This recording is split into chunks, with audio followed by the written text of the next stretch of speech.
This program was produced by the Chemical Heritage Foundation. Our mission is to collect, preserve, and make known the history of chemistry, chemical engineering, and related sciences and technologies.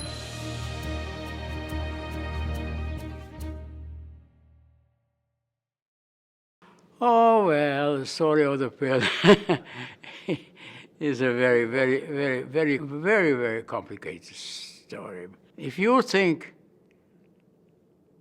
that they say, now we are going to invent a birth control pill, you are very wrong.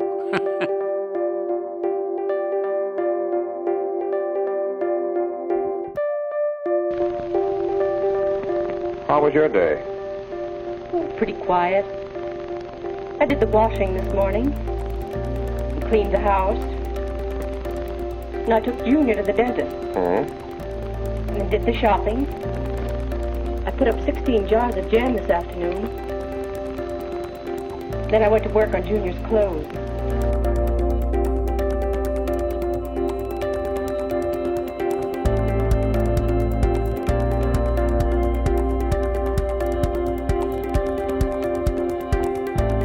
We couldn't imagine the impact the pill had on the world.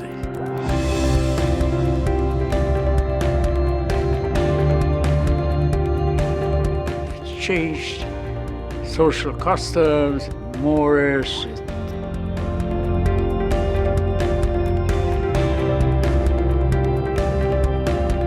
From the feministic side, it gave a possibility of unheard, unexpected liberty.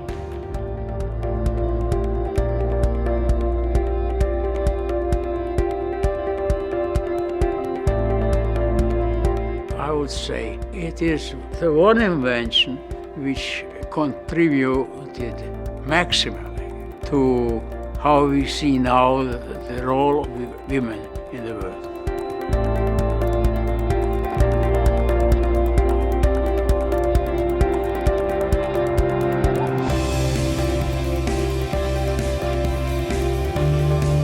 This is the story of the man behind this revolution.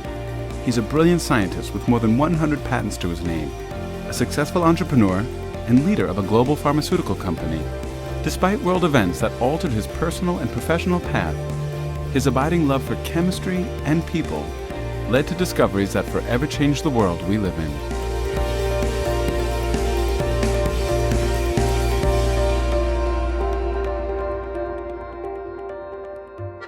George Rosenkranz was born in Budapest, the cosmopolitan European city, on August 20th, 1916. He was the only child of Bernard and Ethel Rosenkranz, a successful middle-class Hungarian couple who were fond of art, music, and theater. George attended the Deutsche School, which featured a curriculum that concentrated on modern languages and natural sciences.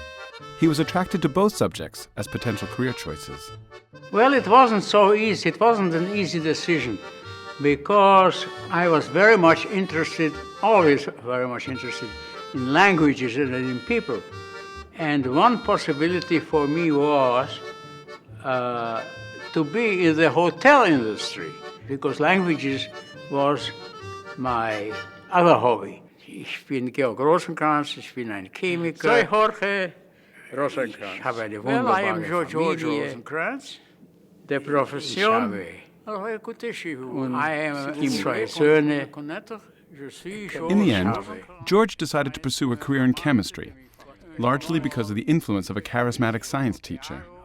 However, his proficiency for languages would aid him at many important junctures throughout his life. Well, my first dream was to go to Switzerland and to study at the ETH.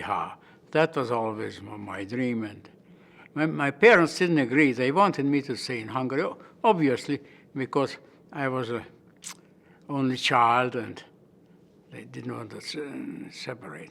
George's parents wanted him to attend the Hungarian National University in Budapest, but he pestered them into allowing him to apply to the prestigious Swiss Federal Institute of Technology in Zurich.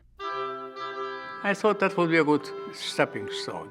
But I didn't think of whatever came later to be, because I was a prophet. George was accepted to the school of his dreams and traveled alone to Switzerland in the autumn of 1933. The Swiss Federal Institute of Technology was an outstanding institution, attracting its fair share of brilliant scientists. The jewel in the crown was an organic chemistry course taught by future Nobel laureate Leopold Ruzicka. Ruzicka's research included the first complete proof of the structure of a sex hormone. George admired Ruzicka and his work, and very much wanted to study with him. In 1937, George became his doctoral student. Ruzicka was already working to synthesize the male hormone testosterone. In 1940, George received the Doctorate of Technical Sciences. That summer, Switzerland was surrounded by Axis powers. Hitler stood at the north and the east, and Mussolini to the south. Fear of invasion was very real. As a Hungarian Jew, George knew it was not safe for him to stay in Switzerland. It was not easy because, strangely enough, the pressure was not on the students, but the pressure was on Ruzicka himself, because he was very protective with the Jews. So at one stage, we decided to leave. George needed to leave Europe, but he had nowhere to go. When he was a student in Switzerland, George's social life included playing a game that would become another lifetime passion, contract bridge. In the course of his bridge playing, George made the acquaintance of the wife of the Ecuadorian consul. Through her, he inquired about passage to Ecuador, though he had no knowledge of the country, nor did he speak Spanish. The consul was happy to oblige, and George prepared to leave Switzerland. George's plan was simple: get to Spain, take the boat from Bilbao, dock in Cuba, then take passage to Ecuador. To get to Spain, however, George needed to cross Nazi Germany and occupied France. The journey was fraught with danger. Everywhere there were police and Gestapo checkpoints. George finally made it across the Spanish mountains to the northern port of Bilbao, where he boarded a ship bound for Havana. Do you think you're a brave person? No, I did what I had to do. I think, as a matter of fact, that was a sort of a leitmotif in my whole life. My whole life. Do what you had to do. While at sea, George made the best of a trying situation. He socialized and learned some Spanish. 3 weeks later, the boat docked just outside of Havana. In Cuba, I was waiting for the boat to take me to Ecuador, where I had, of course, the professorship waiting for me. But the boat never came. But what came was Pearl Harbor.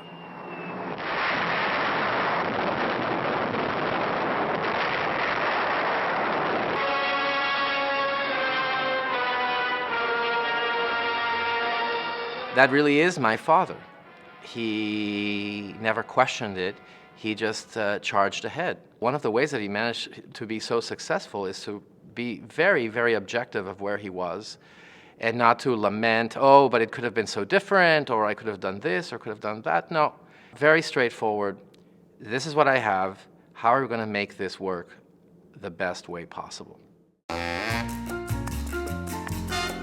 Though his plans to teach in Ecuador were thwarted, George made the best of an unexpected situation and looked around for work.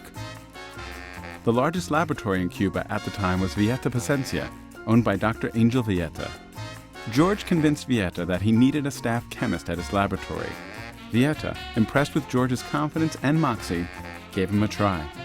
I told Vieta, now that you have me here, tell me, what do you need most? Vieta assigned George a difficult task. Venereal disease and sexually transmitted infections were rife in Cuba. At the time, there were few good treatments available.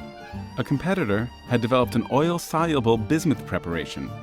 Vieta suggested that George design a similar treatment. I said, can you make one? I said, children's play. I had to do my own toxicology, my own pharmacology. This product became so efficient that as I understand, it's still on the market today.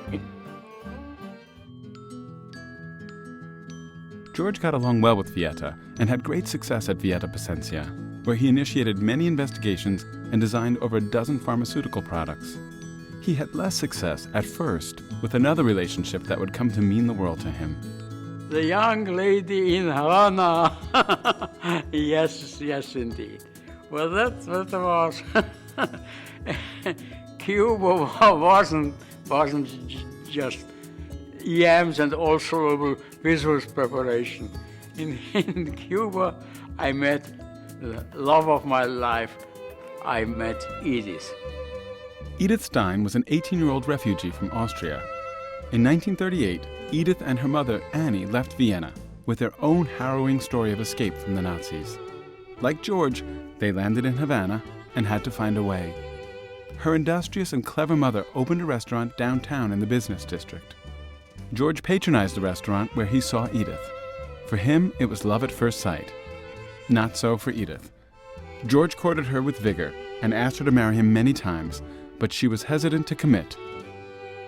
One day, an inquiry arrived from Mexico City from a company called Syntex. Would George come to Mexico for an interview? He accepted the invitation and made his way to Mexico. When he arrived, George was quickly ushered in to see two of the company's founders, Emeric Samlo and Federico Lehmann. Syntex was founded in Mexico City by Salmo and Lehmann and chemist Russell Marker. Their goal was to synthesize hormones from diosgenin, a plant steroid found in the wild Mexican yam, cabeza de negro. They said, we have a method here to make progesterone, but the oxidation requires a catalyst, and we can't make the catalyst. So could you make the catalyst? I said, of course. He says, but how do you do it? Why do it? There is a little trick. And the little trick is you take a zinc foil and you activate it, the aluminum, and then the aluminum, lo and behold, starts to react with tertiary butyl alcohol, and then you have it. But that was my introduction. The Syntex founders offered George the job of head chemist on the spot. So I picked up the telephone and I said, Edith, I accept the job in Mexico. I'm going to Mexico. For the last time, are you going to marry me or not? And then she said, yes.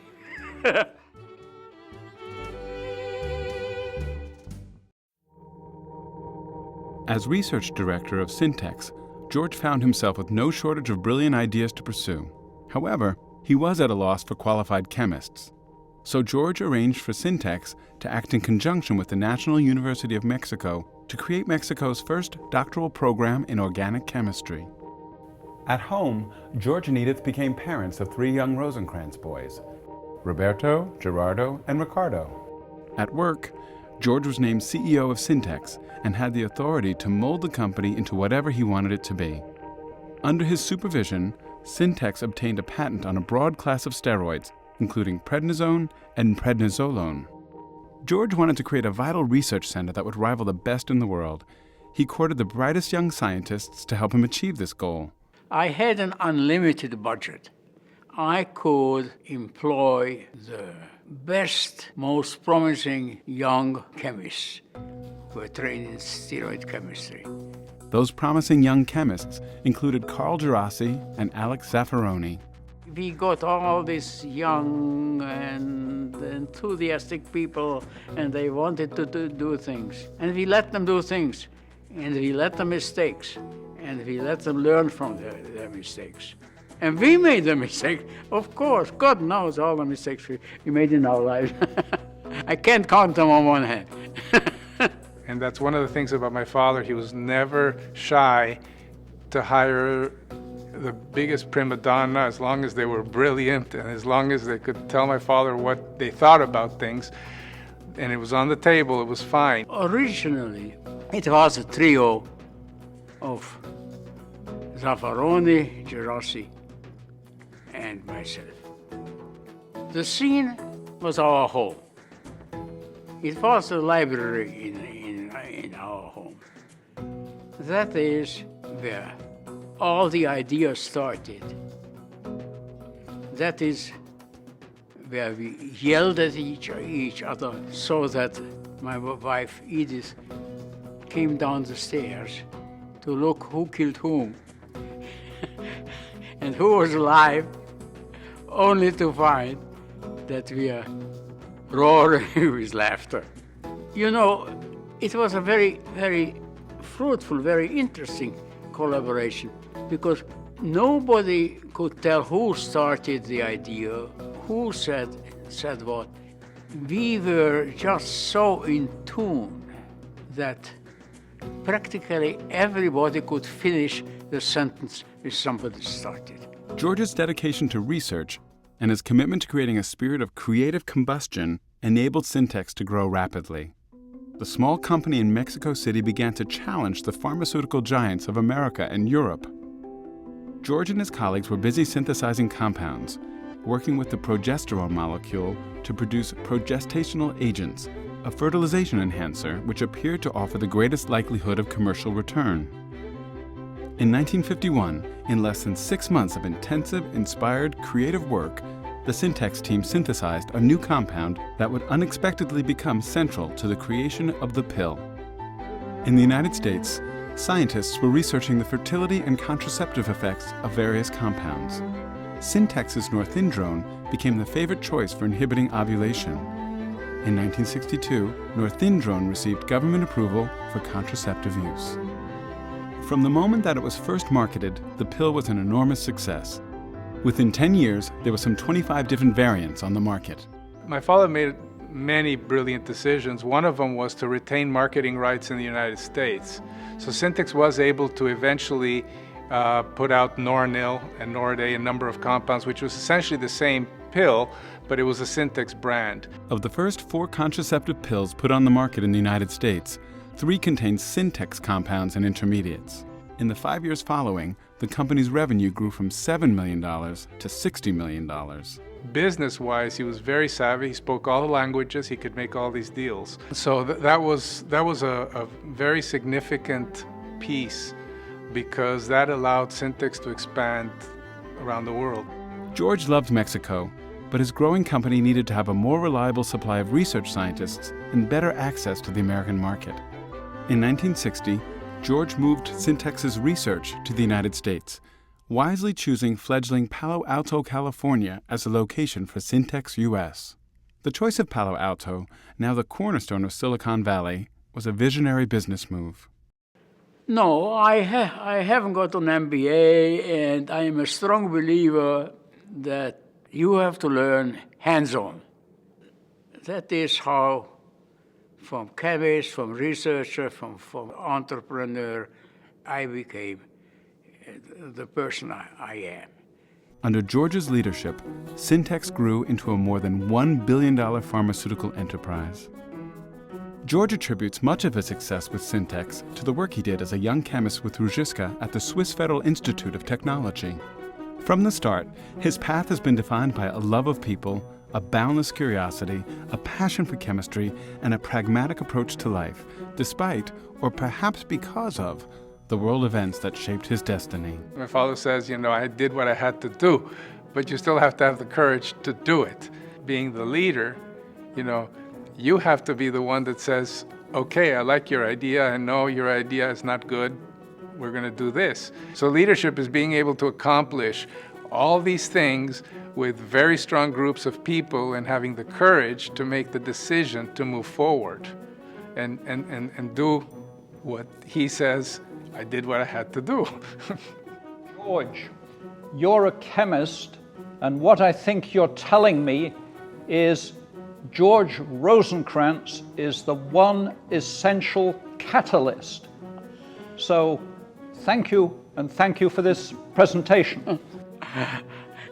Thank you very much. I never thought myself as a catalyst, rather an enzyme.